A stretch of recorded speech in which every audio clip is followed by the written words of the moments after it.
Olá! Hoje, uma tia de uma menina de 6 anos de idade, diagnosticada como disléxica, veio me procurar para saber o que o método Montessori poderia oferecer à sua sobrinha ou a essas crianças ditas como disléxicas. Bem, esse vídeo vai ser um pouquinho longo, mas de muita validade para muita gente. Então prestem atenção e vejam o vídeo com calma até o final. Bem, primeiro eu vou dizer o que é dislexia, não é? Segundo o conceito. Então, dislexia é uma mudança na estrutura cerebral da pessoa, não é? Que diverge da maioria das pessoas. Na maioria das vezes, essa forma de ser, ela é inata, ou seja, a pessoa já nasce assim, não é? A dislexia é tida como um transtorno e consta no CID, ou seja, no Código Internacional de Doenças, de Problemas.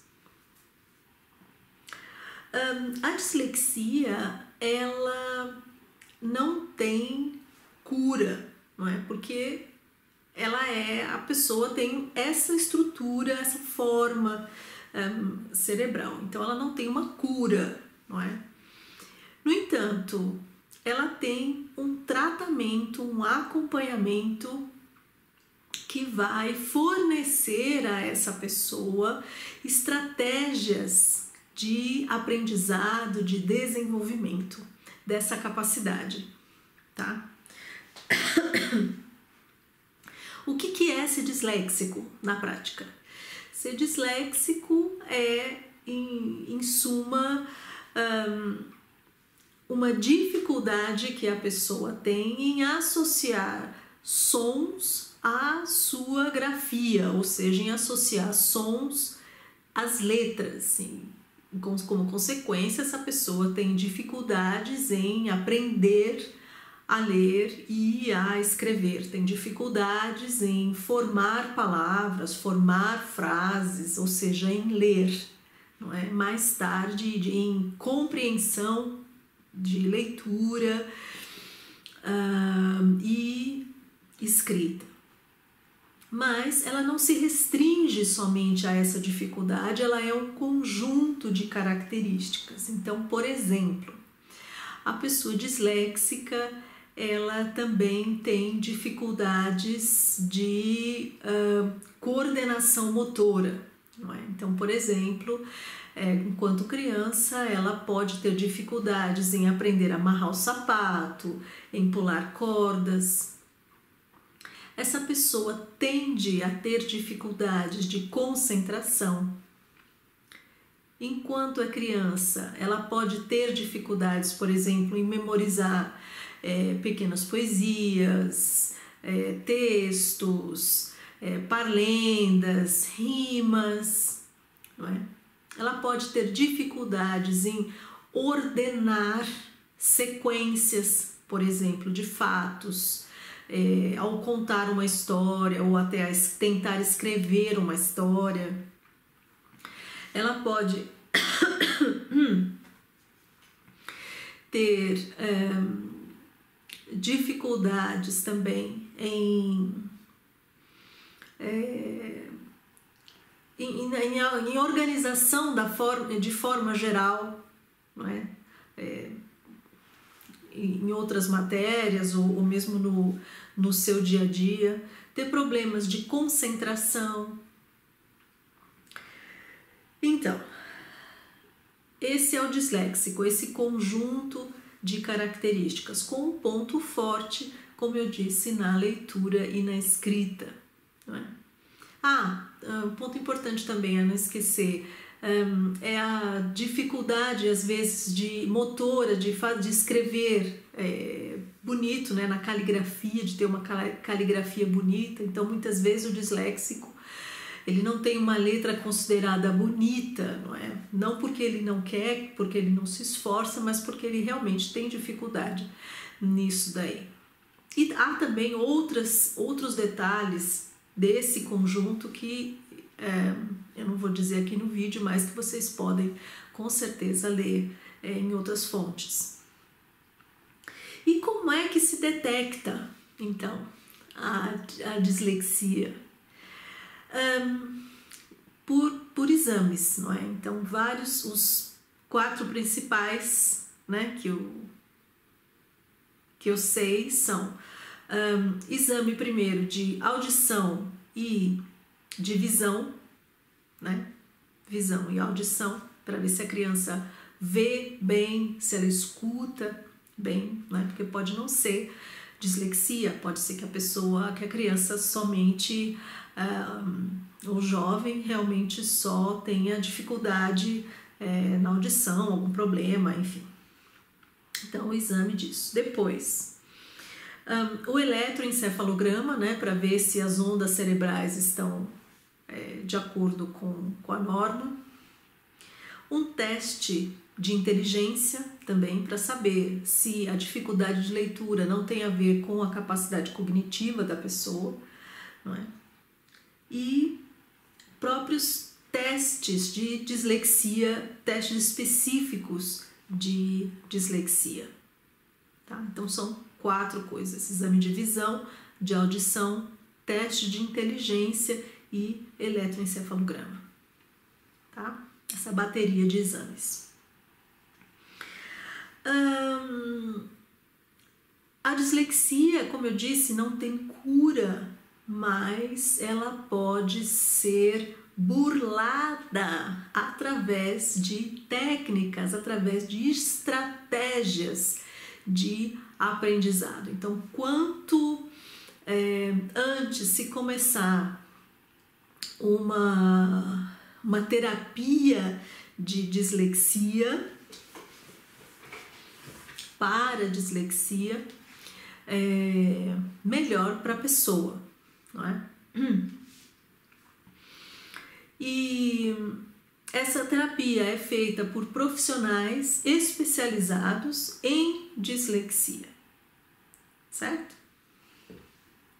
Só o professor comum não basta. Só a ajuda do professor comum não basta, tá? O disléxico, ele pode, profissionalmente, ele pode, teoricamente, e na prática, ele pode ser o que ele quiser. Há disléxicos que são médicos, cirurgiões. Na área de exatas, matemática, física e química, existem profissionais conceituadíssimos, top de linha, não é? Então, o fato de você ser disléxico não é de forma alguma uma sentença de fracasso profissional, tá? Não é. Mas existem algumas condições que eu vou falar daqui a pouco.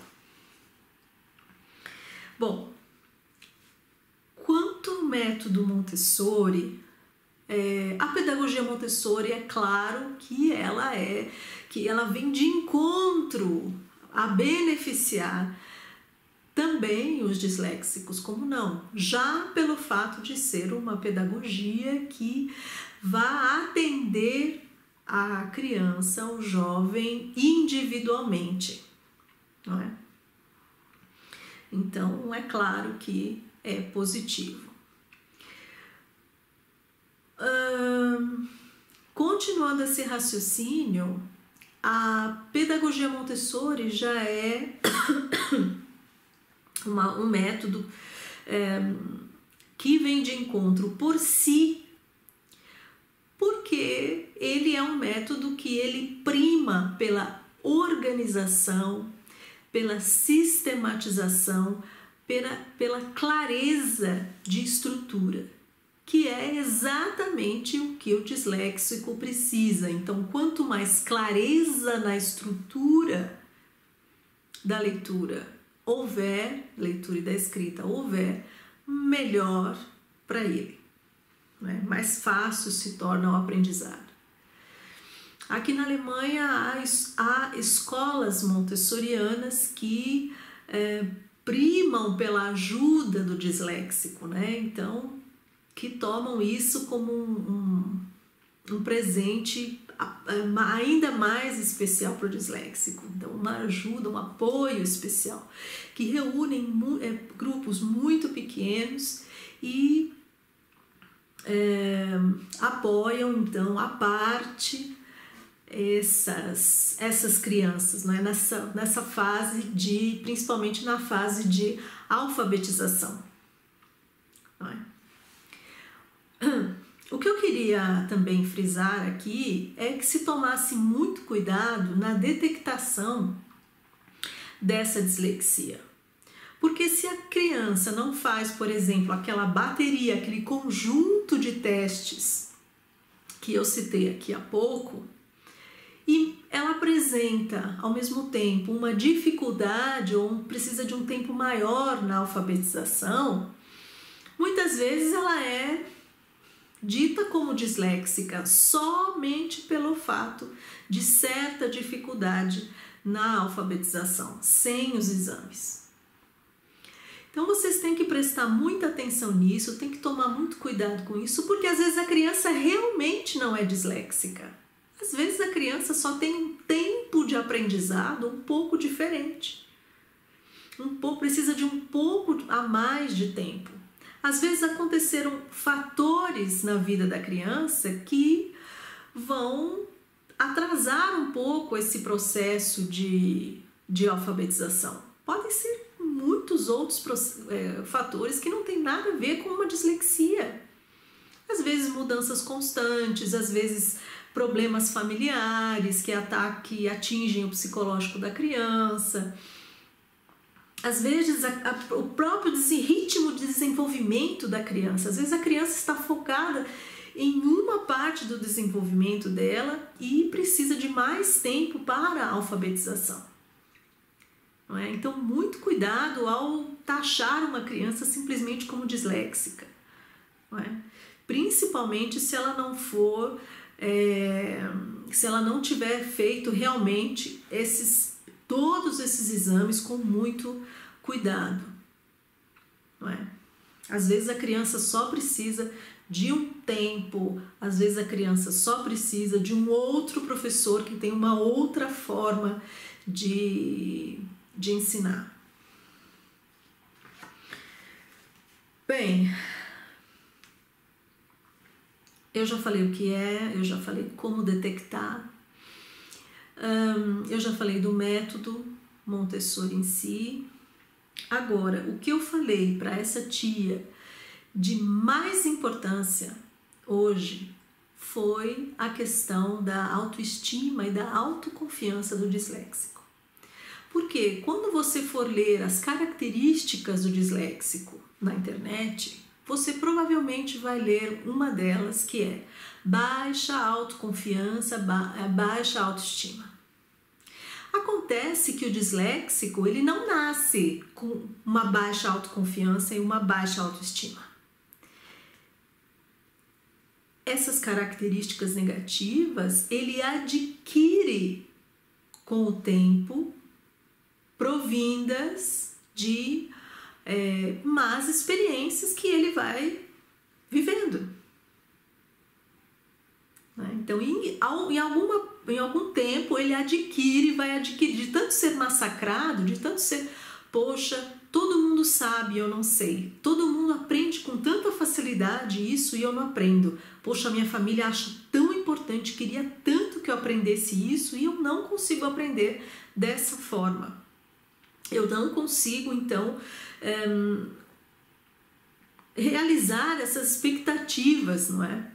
Dessas pessoas que para mim são tão importantes, que é a escola e é a família.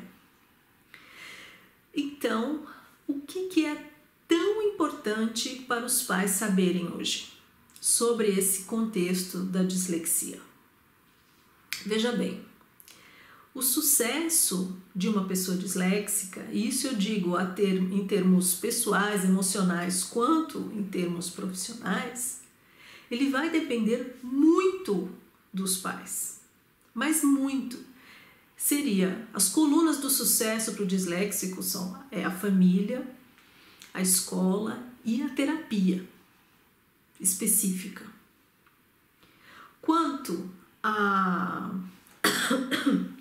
aos pais, ele vai ter que formar todo um emaranhado, todo um ninho de apoio a essa criança, principalmente na infância até a adolescência.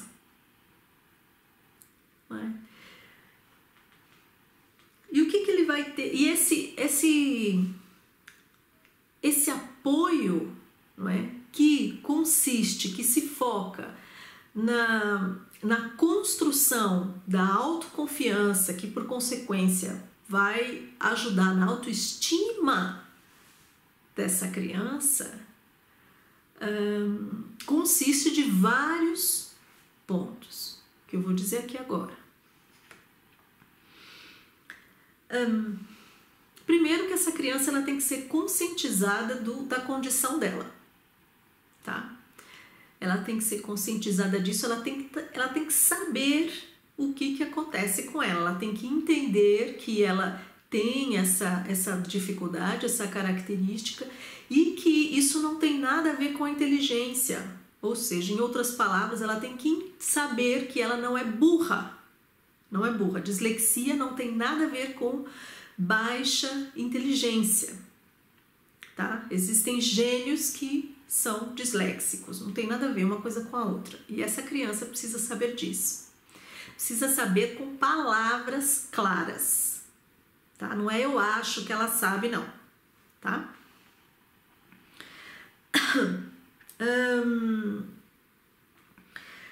Você precisa saber, aprender a lidar com as professoras. As professoras não são iguais, tem professoras que têm mais sensibilidade, outras menos sensibilidades, umas mais informadas, menos informadas. Então, essa flexibilização, como é que eu lido com isso, você pai precisa aprender. Você precisa saber, aprender, não é, os direitos que você tem na escola. Não é? Então, se você tem direitos se o disléxico tem direito a um tempo maior de trabalho, se o disléxico tem facilitação, agora já não sei em português, quanto às notas na escola, não é? Todos os direitos você deve procurar saber. Um lugar que você pode fazer isso é em associações que se propõem a cuidar do disléxico e da sua família, não é? Portugal tem boas associações para disléxicos, no Brasil eu realmente não tenho certeza.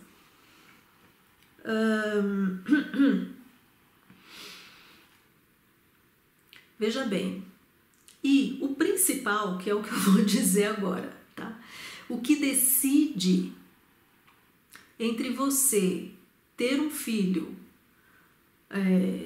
forte, autoconfiante e com boas perspectivas profissionais, ou você ter um filho fraco, um filho desgostoso da vida e um filho com baixas perspectivas de sucesso profissional no futuro, está em você saber lidar com essa criança no dia a dia.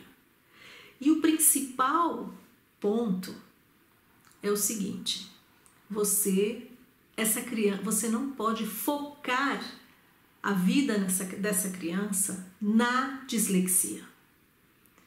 Você não pode transformar a vida dessa criança no sucesso da alfabetização dela. Por quê? Esse nunca vai ser um ponto forte para o disléxico. Ele vai aprender a ler e a escrever, ele vai se alfabetizar, mas esse nunca vai ser o ponto forte dele. Percebem?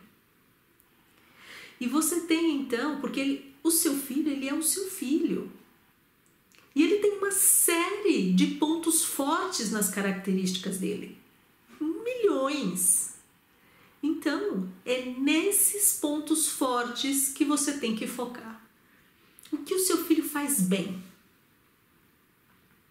O que ele faz bem? Ele é ótimo em esporte. Ou ele é bom em matemática, em exatas. Ele tem uma capacidade social fantástica. O que ele faz bem? Ele é criativo, ele é um desenhista. O que ele faz bem? Ele é apaixonado pelos animais. O que ele faz bem? E é nisso que você vai ter que focar. Você vai ter que elogiá-lo nisso, você vai ter que se mostrar orgulhosa disso, você vai ter que proporcionar o desenvolvimento dessas capacidades às quais ele já se mostra bem.